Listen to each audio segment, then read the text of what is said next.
बहुत समय पहले सोनेगढ़ नाम का एक राज्य था। ये राज्य अपनी सुंदरता, त्योहारों और खान पान के लिए पूरी दुनिया में मशहूर था। राजा अधिराज सिंह अपनी 5 रानियों के साथ महल में रहते थे। 1 रानी सुहानी, दयालु और प्रकृति प्रेमी। 2 रानी मोरवाली, नृत्य कला की देवी। 3 रानी तरंगिणी, संगीत और वीणा विशेषज्ञ। 4 रानी चंद्रप्रभा, बुद्धिमान, चतुर, योजनाकार।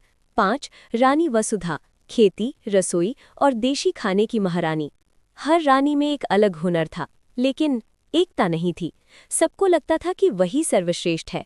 राजा अधिराज कई दिनों से सोच रहे थे कि कैसे रानियों में प्यार और एकता लाई जाए। ऐसे में राज्य में एक बड़ा त्योहार आने वाला था, माधुर्य महोत्सव, जहां पूरे राज्य के लोग मिठाइयां बनाकर आते थे। राजा को एक उत्तम विचार आया। इस बार महोत्सव की मुख्य डिश 5 रानियां मिलकर बनाएंगी। रानियां हैरान, एक दूसरे को देखती हैं, हम साथ में? लेकिन आदेश राजा का था और राज्य का मान भी दांव पर था। अगले दिन रानियां महल के बगीचे में गईं।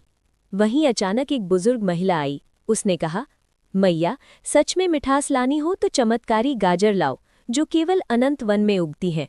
रानियां डर गईं। वो जंगल गहरा, रहस्यमयी और खतरों से भरा था, लेकिन इस यात्रा से ही तो एकता का मौका था।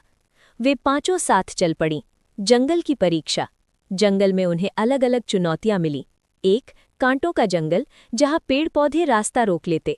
रानी सुहानी ने पौधों से बात करके रास्ता खुलवाया।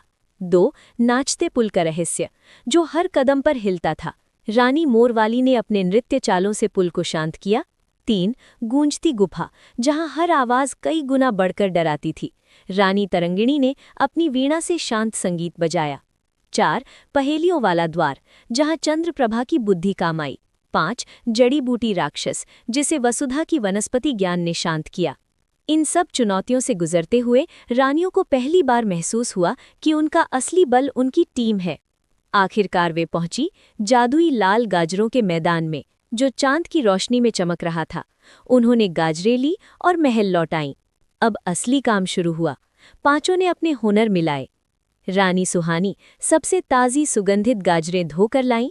रानी मोरवाली गाजर को ऐसे कद्दूकस कर रही थीं जैसे कला बना रही हों। रानी तरंगिणी रसोई में वीणा और मधुर राग गूंज रहे थे। भोजन की ऊर्जा दुगनी हो गई।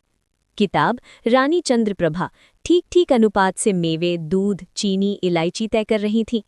शहद रानी वसुधा हलवे को धीमी आंच पर पकाकर उसका सही रंग उभार रही थीं। धीरे धीरे रसोई में ऐसी खुशबू फैलने लगी कि सारा महल मंत्रमुग्ध हो गया। राज्य में उत्सव। जब गाजर का हलवा महोत्सव में परोसा गया तो लोगों की भीड़ चिल्ला उठी। ऐसा स्वाद कभी नहीं चखा। हलवा सिर्फ मिठाई नहीं था, वो 5 रानियों की एकता का प्रतीक बन गया। बुजुर्ग महिला की असली रूप। अचानक वही बुजुर्ग महिला प्रकट हुई। कुछ पलों बाद उसकी आंखों में तेज चमका। वो रूप बदलने लगी। सब हैरान। वो तो असल में एक देवी थीं, जो रानियों की परीक्षा लेने आई थीं। उन्होंने आशीर्वाद दिया, जब 5 दिल एक साथ धड़कते हैं तो चमत्कार अपने आप जन्म लेता है। रानियों का अहंकार टूट चुका था। अब वे एक दूसरे को गले लगा रही थीं। कहानी की सीख। मिलकर किए गए काम में दिव्य शक्ति होती है। अहंकार से दूर रहो, सहयोग अपनाओ।